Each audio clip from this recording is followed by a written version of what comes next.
চিটাগাং গিয়েছি শুটকি কিনবো বলে একটা দোকানে যেয়ে জিজ্ঞেস করলাম এটার দাম কত। দোকানদার বলল 700। আমি আবার জিজ্ঞেস করলাম কত, 700? দোকানদার বলল ওহো, একদম 700। আমি আবার জিজ্ঞেস করলাম কত, 400? এবার দোকানদার একটু রেগেই বলল, বাই সিম্পল কথা বুঝেন না, কাগজ কলম এনে লিখে দিতে হবে নাকি যে? আমার ইচ্ছে হচ্ছিল শুটকি রেখে কিউট বান্দাটারে কোলে করে ঢাকা নিয়ে আসি। শুধু চিটাগাং না, বাংলাদেশের যে প্রান্তেই যান।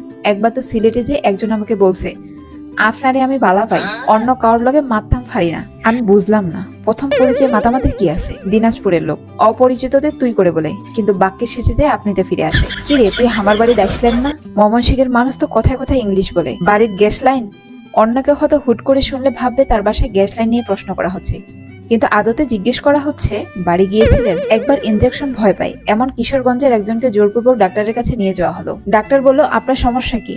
রোগী বলল, মাথা বেদনা, এবার বালা হইয়া যায়, ইঞ্জেকশন লাগতো না। ডাক্তার বলল, আর কোনো সমস্যা? রোগী বলল, শৈল জ্বর, বড়ি খাইলেই বালা হইয়া যায়, ইঞ্জেকশন লাগতো না। ডাক্তার বলল, বাথরুম ঠিক মতো হয়, বেশি নরম না তো? রোগী বলল, অয় মানে কি কয়েন, মিল্লা মারলে আইনের কপাল ফাইটতে দেব, এরম শক্ত, ইঞ্জেকশন লাগতো না। নোয়াখালীর মানুষ নিয়ে কথা বলা শুরু করলে শেষ করা যাবে না। সামান্য পানি তাদের কাছে হানি। কয়েকদিন আগে বরিশালের লঞ্চের ডাইনিং রুমে এক ওয়েটারকে বললাম, তরকারি এনে দেন তো এক বাটি। সে উত্তর দিল, ট্যাঙ্গো সালনের হুররা চুক্কা। আমি মুখ চোখা করে কিছুক্ষণ তাকিয়ে রইলাম তার দিকে, মনে মনে ভাবছি এটা কি কোড ল্যাঙ্গুয়েজ, আলফা রোমিও ট্যাংটাই? পরে শুনলাম তারা তেঁতুলকে বলে টেঙ্গা, তরকারির ঝোলকে বলে সালনের হুররা, আর টককে বলে চুক্কা। হোম পেজে দেখলাম UNESCO has declared the Bengali language to be the sweetest language of the world.